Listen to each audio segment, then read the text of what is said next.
Cumprimento a todos com a paz do Senhor. Sou Cristina Mello. Estarei comentando a lição de número 7 do dia 16 de maio de 2021.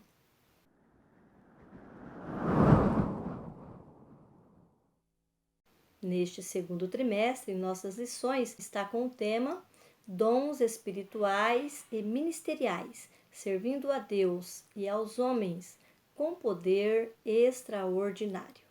O comentarista da nossa lição é o pastor Elinaldo Renovato. A nossa lição de número 7 tem por título O Ministério de Profeta.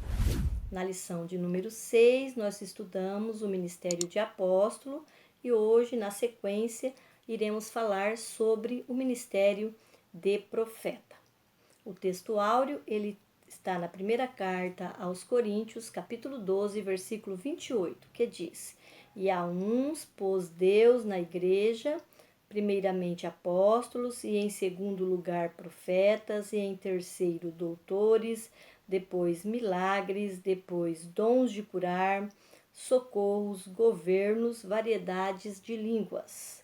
Depois nós temos a nossa verdade prática que diz: o ministério de profeta é fundamental para a Igreja de Cristo nos dias atuais. E nós vamos entender a sua importância, como o autor coloca aqui, que é fundamental pelo papel ou o ofício que este homem, dado por Deus para a igreja, exerce no corpo de Cristo. É um papel muito importante e é fundamental que a igreja de Cristo tenha profetas. A nossa leitura diária, temos aqui 6 textos, um para cada dia da semana, para que você medite, faça aí o seu devocional e assim entenda melhor a lição que será ministrada no domingo. A leitura bíblica em classe está na primeira carta aos Coríntios, capítulo 12, versículos 27 ao 29. O segundo texto, carta aos Efésios, capítulo 4, versículos do 11 ao 13. Nesta primeira carta aqui citada aos Coríntios, nós vemos que Paulo, no final aqui do capítulo 12, ele cita os profetas no versículo 28, que é o nosso texto áureo. Nós vimos que no início do capítulo ele cita os dons espirituais. E aqui, dentre estes outros que ele cita, há o dom do ministerial de profeta. E ele faz uma pergunta interessante no versículo 29. Porventura são todos apóstolos? São todos profetas? São todos doutores? São todos operadores de milagres? Nós sabemos que não, não é? Então, aqui ele já está querendo trazer para nós que os dons ministeriais, eles não são dados a todas as pessoas. Deus, ele coloca alguns neste ministério, alguns homens, por escolha da sua vontade. A palavra de Deus diz lá na carta aos Efésios que ele mesmo deu uns para apóstolos, outros para profetas, e outros para evangelistas, e outros para pastores e doutores. São homens dados à igreja com estes ministérios.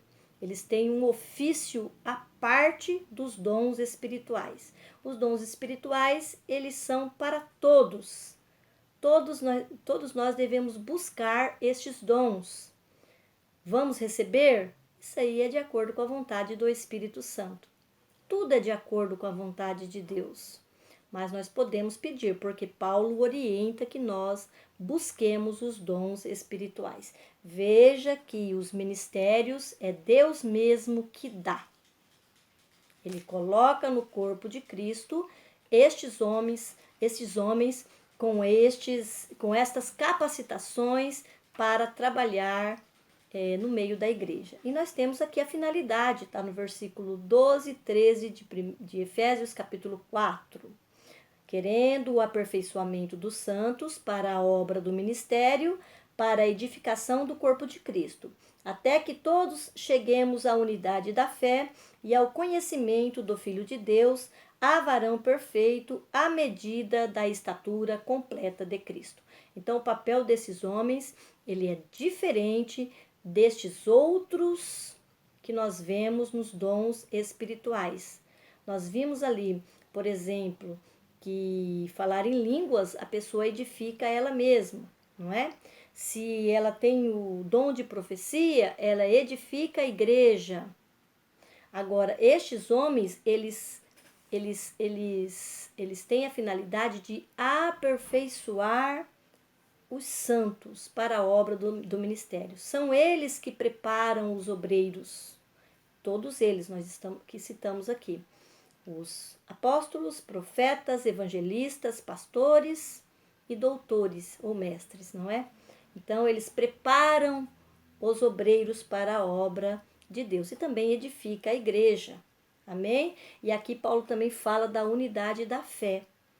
A unidade da fé, que nós já vimos na lição anterior, que está ali na carta aos Efésios, ela traz ali para nós que há uma só fé, há um só batismo, há um só Senhor. Então, nos dons ministeriais, estes homens, eles têm também este objetivo, esta finalidade de aqui ajudar para que a igreja se mantenha nesta unidade da fé.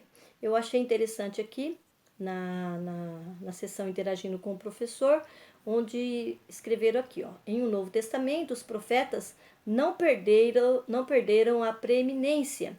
Eles, juntamente com os apóstolos, eram as colunas da igreja.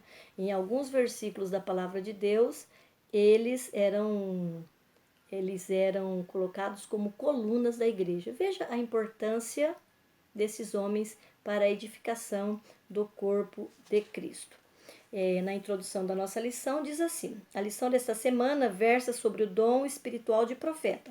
Estudaremos alguns aspectos deste dom à luz da Bíblia, mas também considerando o contexto histórico e cultural do Antigo e Novo Testamento. Então, nós veremos um pouquinho aqui como era o dom de profeta no Antigo Testamento e como é no Novo Testamento. Entender o ministério profético do Antigo Testamento nos ajuda ou traz luz ao ministério profético do Novo Testamento, mas são diferentes. Nós veremos aqui as diferenças. O ministério de profeta é altamente importante para os nossos dias, pois, de acordo com o ensino dos apóstolos, tal ministério tem um valor excelso para a igreja de qualquer tempo e lugar. Antes de iniciarmos aqui a nossa lição, tem algo importante que eu gostaria de falar acerca do profeta, né? Destes homens dados à igreja, não é?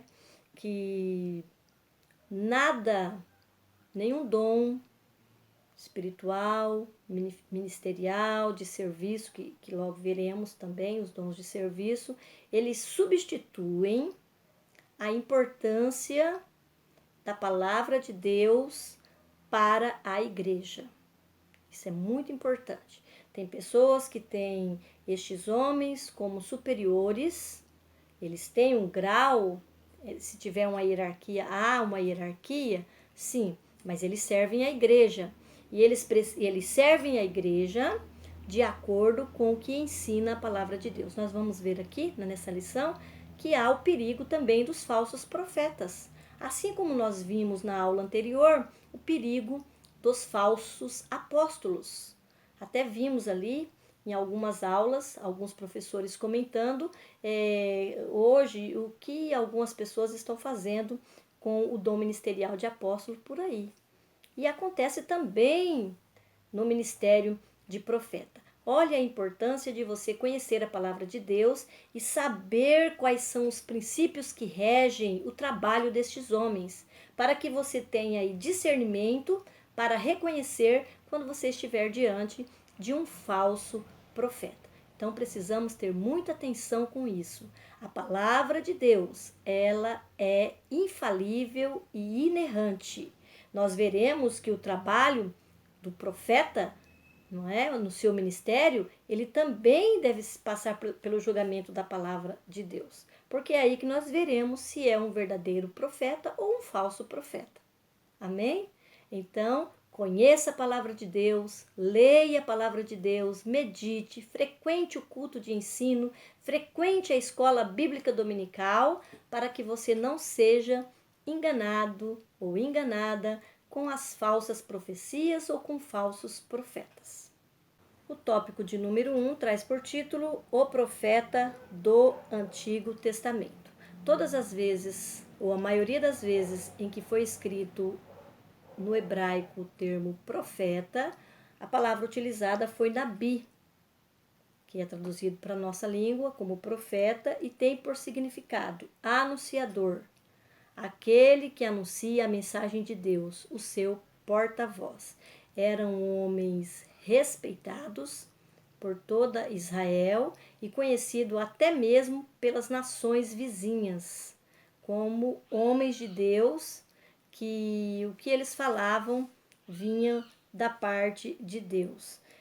Além de transmitir a mensagem de Deus, eles também tinham outras atribuições de ordem nacional.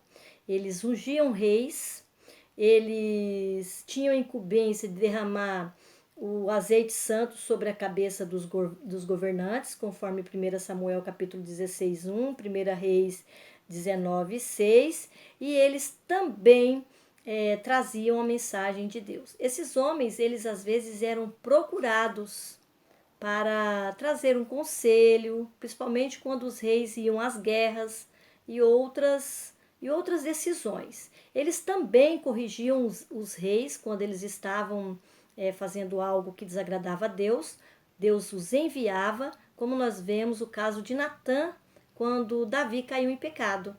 Ele foi escolhido para ir até Davi anunciar que Deus estava vendo o pecado dele. E assim vários outros profetas foram também usados nestas correções. Também eles tinham uma preocupação muito grande contra a idolatria, contra a imoralidade, e todas as vezes que Deus mandava, eles iam entregar a profecia. Nós vemos Elias ali também corrigindo Acabe, onde ele sofre muita perseguição pela esposa ímpia, né, do rei Acabe, que era Jezabel, mas ele foi ali e entregou aquilo que o Senhor falara. Então, há mais de 300 citações desse termo, Nabi, como profeta, aquele que anuncia a mensagem de Deus, a vontade de Deus. Gênesis 20, capítulo 20, versículo 7, segundo estudiosos, é a primeira vez que o termo profeta é utilizado na Bíblia. É Deus falando que Abraão era profeta, corrigindo Amibeleque, que estava se interessando pela esposa de Abraão, e Deus ali o corrige e fala que ele é profeta e que ele irá orar, e aquelas pragas que tinha vindo sobre a casa dele, porque ele estava com algumas intenções com a esposa de Abraão, ele ia orar e aquilo ali ia passar. Então Deus fala que ele era profeta. Nós vemos também em Êxodo capítulo 7, versículo 1, é tudo usando esse termo Nabi. Números capítulo 12, versículo 6, Jeremias 1:5, que é quando ele foi escolhido, não é? Desde o ventre da mãe, Deus o comunica, olha lá. Antes que eu te formasse no ventre, eu te conheci. E antes que saístes da madre, te santifiquei e as nações te dei por profeta. Aqui o autor coloca essa passagem para mostrar que o profeta, muitas vezes, eles eram dados a determinadas nações, a determinadas nação. Por exemplo, quando separou ali Israel e Judá, alguns eles eram profetas só em Israel, outros em Judá. E isso também aos povos vizinhos, porque também as profecias muitas vezes chegavam ali para ímpios. né? Tá aqui na nossa lição. E até a povos ou nações estranhas. Então, ao longo de toda a história testamentária, o Senhor levantou homens e mulheres para profetizarem no seu nome. Samuel foi o último dos juízes e o primeiro dos profetas da nação de Israel. Quando nós vemos aqui, falando de Moisés, Moisés era profeta, mas Samuel foi o primeiro profeta quando Israel já era nação, já estava ali no seu lugar. Amém? Então, anterior a isso, nós temos também Moisés como um profeta de Deus. Então, ele foi o primeiro profeta da nação de Israel, conforme 1 Samuel 3, 19 e 20. Ele ainda era menino, talvez um adolescente, e ele foi confirmado como profeta. As pessoas recebiam as mensagens que ele entregava como sendo de Deus. Era recebido como um profeta. Também há a citação aqui de Elias e Eliseu, 1 Reis 18, 46, 2 Reis, capítulo 2, versículo 1 ao 25.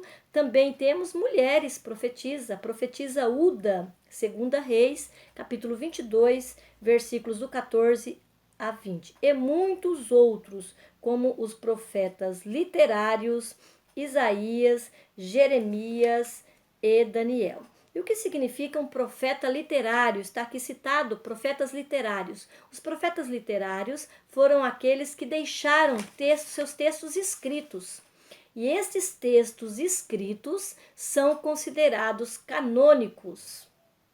Talvez alguns desses outros profetas tenham também deixado seus textos, mas canônicos foram só estes. São ao todo 17, incluindo ali as lamentações de Jeremias, nos quais são divididos profetas maiores e profetas menores. Os profetas maiores são 5, de Isaías a Daniel. Está incluso aqui também as lamentações de Jeremias, e são chamados de maiores não pela importância pessoal destes profetas. Todos eram profetas de Deus, os 17 que nós temos livros registrados na Bíblia. Temos as profecias registradas na Bíblia. São maiores pelo volume ou pelo tamanho dos seus livros, bem como a abrangência das profecias. Ou seja, atendiam a mais pessoas, né? A abrangência era maior, toda a nação de Israel. Amém?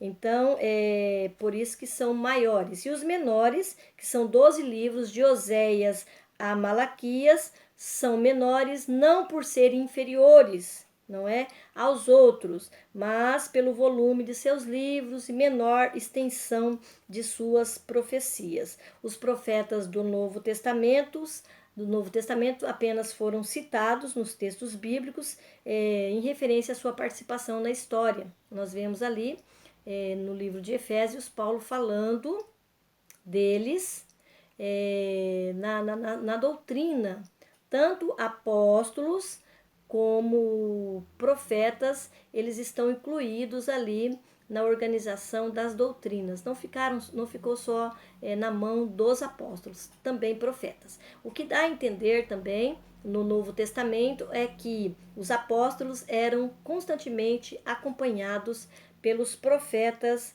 da igreja, não é? Mas não tem nenhum livro deles que entrou para o cânon sagrado, que é a Bíblia. Então não temos textos escritos destes profetas do Novo Testamento. E o termo utilizado no Novo Testamento para profetas é propetes. No grego é usado mais de 149 vezes. Vou citar aqui Mateus capítulo 1, 22, capítulo 2, versículos 5 e 16, Marcos capítulo 8, versículo 28, Romanos capítulo 1, versículo 2, 11, 3, 1 Coríntios 12, 28, 29, que é um dos textos aqui da nossa leitura bíblica em classe. O substantivo propeteia, vindo de propetes, traduz por profecia. É usado 19 vezes no Novo Testamento. Mateus capítulo 13, versículo 14, Romanos capítulo 12, versículo 6, 1 Coríntios capítulo 13, versículos 2 e 8, capítulo 14, versículos do 6 ao 22, quando usa esse termo profeteia se referindo a profecia. Essas palavras, elas derivam do grego e significa alguém que fala por outrem. Então vamos aqui agora ao nosso ofício, não é? Tratando do ofício dos profetas no Antigo Testamento. Então eles recebiam uma revelação de Deus, que desvendava o oculto, ou até uma profecia preditiva, aquilo que iria acontecer ainda. Ele também anunciava juízos, emitia conselhos e advertências divinas.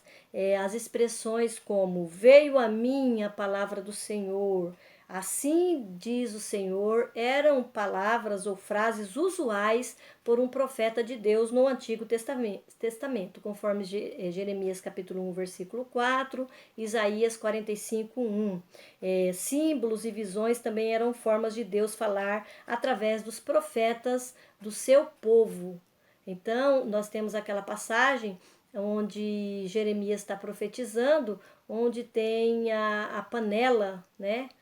Panela no fogo, ele tem aquela visão e ele fala que a morte na panela é uma forma também de revelar aquilo que o Senhor tinha para falar para o povo. Jeremias capítulo 31, 28, Daniel 7, 1. O profeta também exerceu um importante papel de conselheiro na história do reinado de Israel. Natã, ele foi conselheiro de Davi.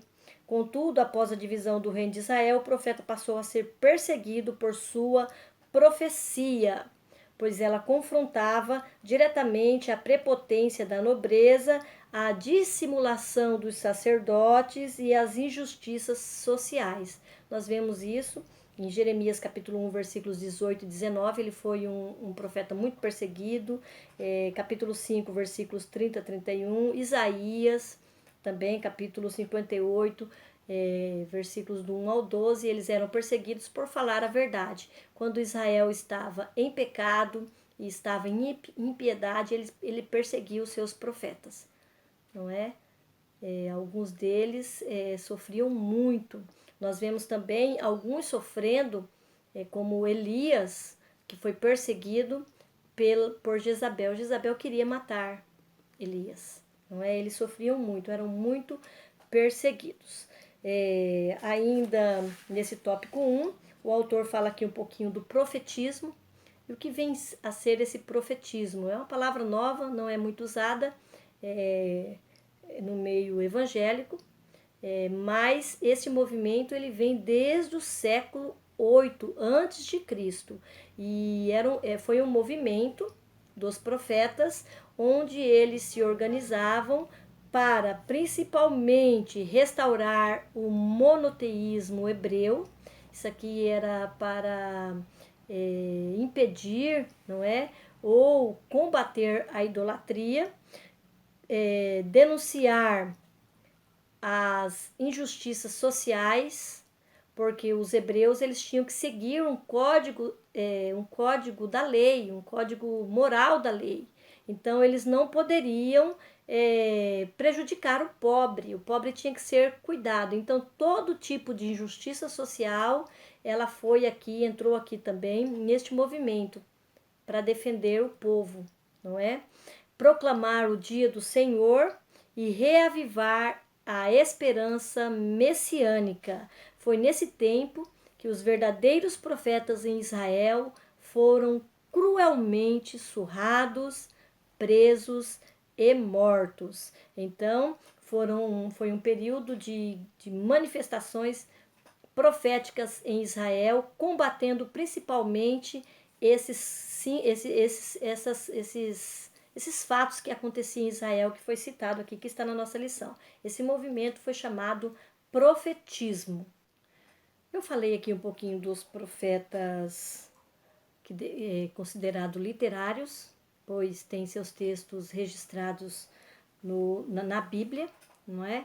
Todos os textos que eles deixaram escritos entraram para o cânon sagrado, faz parte das escrituras, mas tem também aqueles profetas que são chamados profetas orais, que eles são homens de Deus, eles tiveram um ministério profético, mas não tem nada registrado na palavra de Deus. Tem uma ou outra profecia, mas apenas descrita, não em forma de livro.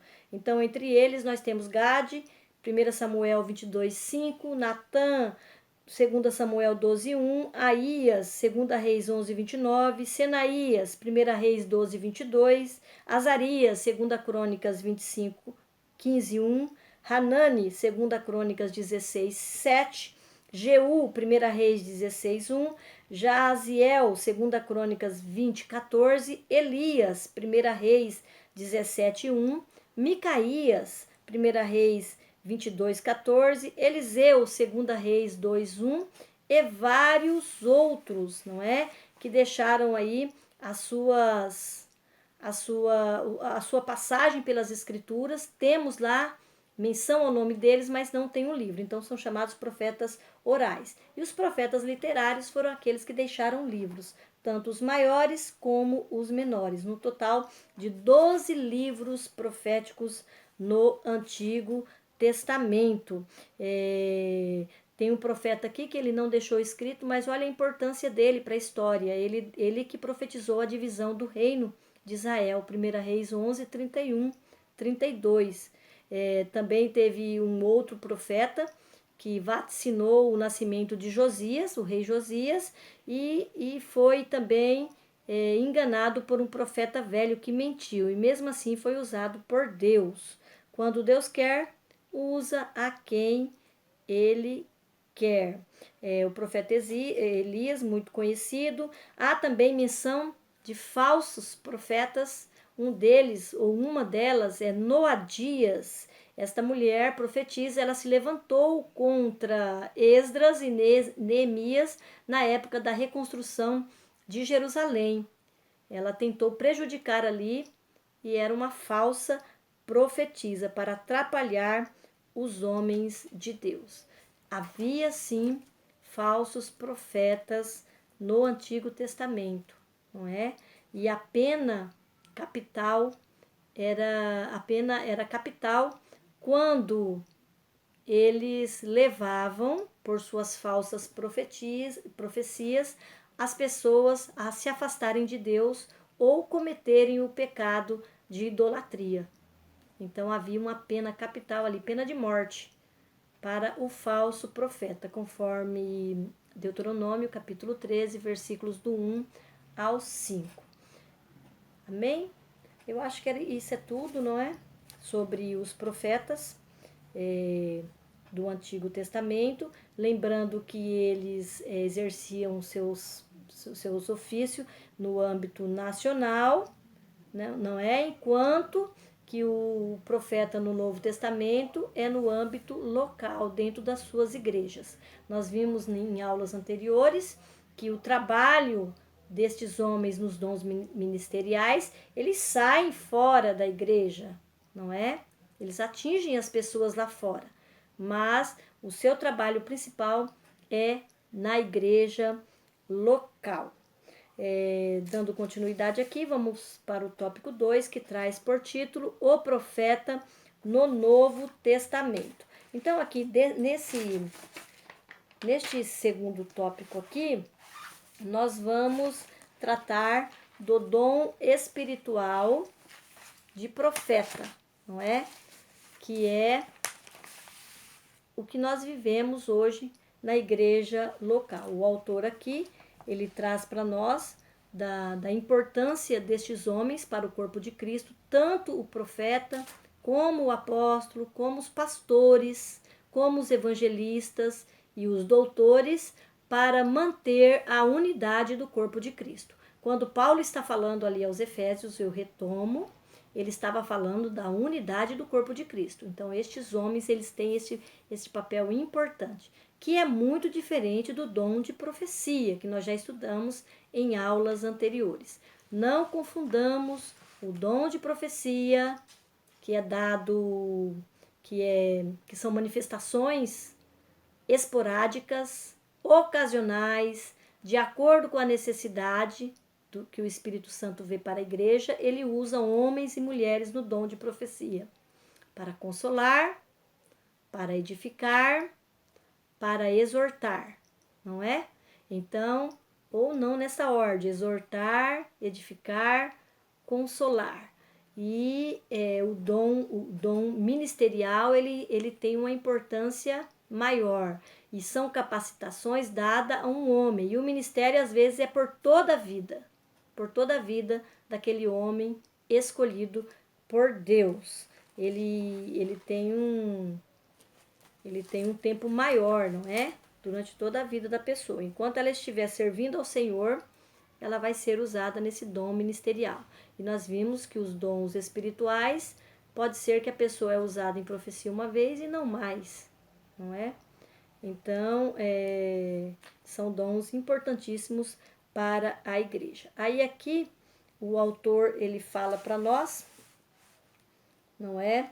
Do ofício do profeta neotestamentário, que está na nossa lição. O ministério no Novo Testamento não consiste em predizer o futuro. Eu achei importante ele colocar isso aqui na nossa lição, porque tem pessoas que vai procurar uma pessoa que foi usada em profecia na igreja para saber o que deve fazer no seu futuro, aonde deve ir, de que maneira deve agir, não é? Então, ele não consiste em predizer o futuro. Também adivinhar o presente ou ficar fora de si. O profeta, ele não fica fora de si no momento que está sendo usado no dom de profecia. De acordo com o comentário bíblico pentecostal, o profeta neotestamentário era dotado por Deus para receber e mediar diretamente a palavra do Altíssimo, apesar de ele, algumas vezes, predizer o futuro, conforme instrui-nos a Bíblia de Estudo Pentecostal. Seu ofício consiste em proclamar e interpretar a palavra de Deus por vocação divina, com vistas à admoestação, exortação, ânimo, consolação e edificação da igreja. Atos capítulo 13, versículos 12 a 26, 1 Coríntios capítulo 14, versículo 13. Era dever do profeta do Novo Testamento, assim como do Antigo Testamento, desmascarar o pecado, proclamar a justiça, advertir do juízo vindouro e combater o mundanismo e a frieza espiritual entre o povo de Deus. Lucas capítulo 1, versículos 14 e 16. Por causa da mensagem de justiça que o profeta apresenta em tempos de apostasia e confusão espiritual, inclusive na igreja, não há outro jeito. Ele fatalmente será rejeitado e perseguido por muitos. Esta aqui é uma característica de um profeta, não é? Às vezes ser uma pessoa mais afastada das outras pessoas, às vezes sofre perseguição, até por parte talvez da liderança da igreja, como dos membros. Por quê? Porque a missão dele é espinhosa, não é? Combater o mundanismo, advertir do juízo. E isso pode acontecer também durante a ministração da palavra. Então, o profeta de Deus, ele é um homem muito sensível às necessidades da igreja e também vê as coisas que está acontecendo de errado. E se o Senhor mandar ele agir para corrigir isso daí, ele vai corrigir. Ele não pode, o profeta de Deus, ele não pode nunca contradizer o que está registrado na palavra de Deus. Por quê? Porque as profecias, elas são sujeitas a julgamento da igreja. Nós não vemos isso, falando disso, no Antigo Testamento. No Antigo Testamento, a profecia verdadeira era aquela que se cumpria, não é? É também uma regra para o Novo Testamento. Mas neste, olha a inferioridade, vamos dizer assim, da profecia no Novo Testamento.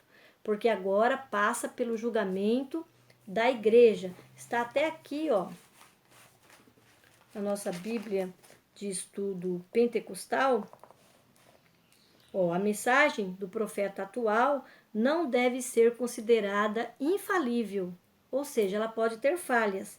Ela está sujeita ao julgamento da igreja, de outros profetas e da palavra de Deus. Então, nós podemos julgar a profecia. A congregação tem o dever de discernir e julgar o conteúdo da mensagem profética, se ela é de Deus ou não. Nós vimos aí há poucos meses, acho que março, não foi? Aquela profecia em que o anjo da morte ia passar à meia-noite, era para as pessoas ungir suas portas e janelas. Muitas pessoas ficaram assustadas, crente, atrás de azeite para passar na porta. E é um tipo de profecia que nós podemos julgar como falsa olhando a palavra de Deus, não é? O azeite na nova aliança, ele é usado para quê? Ele é usado por quem? Nós não podemos ter azeite em casa, a não ser que você queira cozinhar ele aí, fazendo os seus pratos aí. Nós não devemos ter azeite para essas finalidades. O azeite ele é usado na igreja pelo presbítero. Então, ungir portas e janelas, nós não precisamos disso. O Espírito Santo está em nós. O Senhor vai nos proteger, vai nos livrar. E se for nós sofrermos alguma coisa, não é? Passar por algum problema aí, por permissão de Deus, amém. Então, tem coisas que nós mesmos podemos discernir. E uma delas é a profecia. E nós devemos julgar o conteúdo da mensagem profética, se ela é de Deus ou não. Os profetas, eles continuam sendo imprescindíveis ao propósito de Deus para a igreja, e a igreja que rejeitar os profetas de Deus caminhará para a decadência, não é? Desviando-se para o mundanismo e o liberalismo quanto aos ensinos da Bíblia. Hoje o que nós mais vemos é isso, não é? O liberalismo, como se a que está registrado na palavra de Deus pode passar por alguma correção de acordo com o tempo que nós vivemos. E nós sabemos que não, a palavra de Deus ela é imutável. O nosso Deus ele é o mesmo, a palavra é a mesma, não é? E o profeta de Deus ele ajuda nisso daí, porque a palavra de Deus é algo que está muito forte na vida do profeta do Novo Testamento. Se o profeta não for permitido a trazer a mensagem de repreensão e de advertência, denunciando o pecado e a injustiça, a igreja não será um lugar onde se possa ouvir a voz do Espírito. Então, os apóstolos eles devem ser bem recebidos no corpo de Cristo e nós devemos orar por eles, não é? E nós devemos orar também pedindo que o Senhor levante homens, não é? Levante profetas em nosso meio. Aqui no subtópico 3, do tópico 2, o objetivo do dom ministerial de profeta. A função do profeta no Novo Testamento é apresentada por Paulo no mesmo bloco de versículos que ele menciona os 5 ministérios aos Efésios. Ou seja, ele deve levar, a mensagem dele deve levar a igreja a uma plena maturidade cristã, pois como um organismo vivo, a igreja do corpo de Cristo deve desenvolver-se para edificação em amor, que é o que está escrito aqui, querendo o aperfeiçoamento dos santos. É esta maturidade cristã que ele está dizendo aqui, pois como um organismo vivo, nós devemos desenvolver, não é? Para a edificação em amor. E ele também, assim como os demais dons ministeriais, eles preparam as pessoas para a obra do ministério. A igreja tem muitos obreiros, não é? Tem muitos obreiros. Tem os dons ministeriais que são manifestados em nosso meio, as pessoas que fazem a obra do Senhor. E estes homens, esses 5 aqui nesses dons ministeriais, eles ajudam, não é? Na edificação dessas pessoas, para que elas possam servir ao Senhor de maneira, vamos dizer assim, de maneira completa, não é? Aí depois nós vamos para o tópico 3, o dom de profeta e o dom de profecia. Então lá no capítulo 5, ou na lição 5, nós vimos sobre os dons de elocução e vimos o dom ministerial de profecia, 1 Coríntios capítulo 12, versículo 10. Neste capítulo, Neste tópico, nós vamos ver um pouquinho melhor sobre o dom ministerial de profeta, de Efésios capítulo 4, versículo 11. De início, parece não haver diferença entre um e o outro, mas há aspectos a considerar. O tópico 3 traz por título Discernindo o verdadeiro profeta do falso profeta. Então, há uma maneira de nós descobrirmos ou percebermos que este profeta é de Deus ou não? Sim. Então, quais são as características de um verdadeiro profeta? A primeira, ele só diz o que ouve da parte de Deus. Então, a sua profecia, ou a palavra que ele está entregando para a igreja, como sendo uma profecia, vem ou está referendada na palavra de Deus. O profeta verdadeiro não transmite mensagens de sua mente para agradar ou desagradar propositalmente. Ele fala a palavra de Deus com verdade. A segunda característica de um verdadeiro profeta é que em suas profecias há evidências da confirmação de Deus. Nós vemos isso na vida de Samuel. A palavra de Deus diz que todas as pessoas confirmaram que Samuel era um profeta de Deus. 1 Samuel 13, 20. Ele ainda era um jovem profeta e aquilo que ele falava estava referendado no que eles tinham, na época era lei, não é?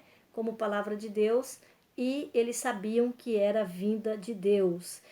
A mensagem também ela é autenticada pelo Espírito Santo e ela merece credibilidade. Ela também tem revelação e discernimento de Deus. Aqui o pastor traz como exemplo aquela passagem do rei, quando o rei Jeroboão estava em pecado e o seu filho estava doente. Ele manda a sua esposa se disfarçar e procurar o profeta Aías para saber o que ia acontecer com o filho dele. Então, a mulher se disfarçou e foi ao profeta. Quando ela estava chegando, pelas pisadas dela, pelos passos dela, o profeta reconheceu que se tratava da mulher de Jeroboão e já trouxe ali a mensagem para ela que o filho iria morrer e do mal que viria sobre o reinado do esposo dela, conforme aconteceu em 1 Reis 14 e 17. Então, tem revelação e discernimento de Deus. O profeta ele sabe, pelo Espírito Santo, qual é a intenção da pessoa.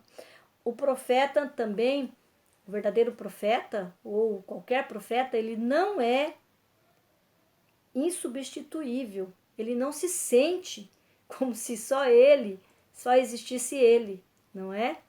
Todos são substituíveis. Quando o profeta Elias estava fugindo de Jezabel, ele se refugiou no deserto e ele recebeu a ordem de Deus para que se levantasse, porque ele tinha muito o que fazer. E ele diz assim: também eu fiz ficar em Israel, Deus diz, também eu fiz ficar em Israel 7.000, todos os joelhos que não se dobraram a Baal e toda a boca que o não beijou. 1 Reis 19, 18, Romanos 11, 4. 7.000 é a média que Deus tem de homens para substituir quem quer que seja. Então, o profeta ele não é insubstituível. E quais são as características do falso profeta? O autor ele traz aqui na lição que o verdadeiro profeta ele é simples e não é arrogante.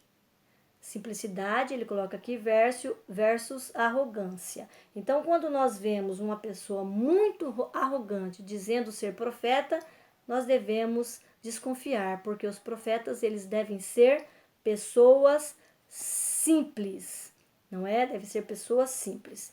E no tópico 2 diz, pelos frutos o conhecereis. Então, nós também podemos conhecer um falso profeta pelos frutos. Não tem como dizer que é um profeta vindo de Deus se os frutos dele, o que mostra a nós, é contrário à palavra de Deus. Então, o falso profeta, ele não tem a mensagem de Deus, ele desvia o povo também dos caminhos do Senhor, como vimos anteriormente, levando muitas vezes a pessoa a fazer aquilo que desagrada a Deus. Ele é soberbo e ele também, isso foi o próprio Jesus falou, comparou, são lobos devoradores, não é? Eles são comparados a lobos devoradores. Então, pelos frutos o conhecerei, Jesus diz. Então, se os frutos dele não demonstrarem estar de acordo com a palavra de Deus, nós podemos dizer que é um falso profeta. E os falsos profetas também vivem na iniquidade. Não é normal uma pessoa estar numa vida de pecado e dizer que é profeta de Deus. Amém? Então são as características aí dos falsos profetas. Ainda que na lição diz assim, apesar de o falso profeta ser arrogante e iníquo, ele fala com grande eloquência. E eles estão principalmente aí, viu? Nessas lives aí dos profetas, não é? Está acontecendo muito nas redes sociais. Tome cuidado. Se você entrar lá, ele já fala seu nome, já entrega uma profecia. Muito cuidado com isso. E isso basta para que ele seja tido como verdadeiro. Na obra Assim Diz o Senhor, John Bevere diz que os falsos profetas são aqueles que ministram em nome de Jesus nas nossas igrejas e conferências, os que partem o coração dos justos e que, embora o ministério seja apresentado em nome de Jesus, não é desempenhado pelo Espírito. Amém? Era isso que eu tinha para falar para vocês. Hoje não vai dar tempo nem ler o finalzinho aqui da aula, tá bom? Que é a nossa conclusão. Mas era isso que eu tinha para falar. Leia aí a sua lição, vá na sua escola dominical no domingo, ouvir o que o seu professor tem para te ensinar sobre esse tema. Quero pedir a Deus a bênção dele sobre sua vida, sua casa, sua família, sua igreja e a escola dominical a qual você pertença. Amém? Deus abençoe a todos.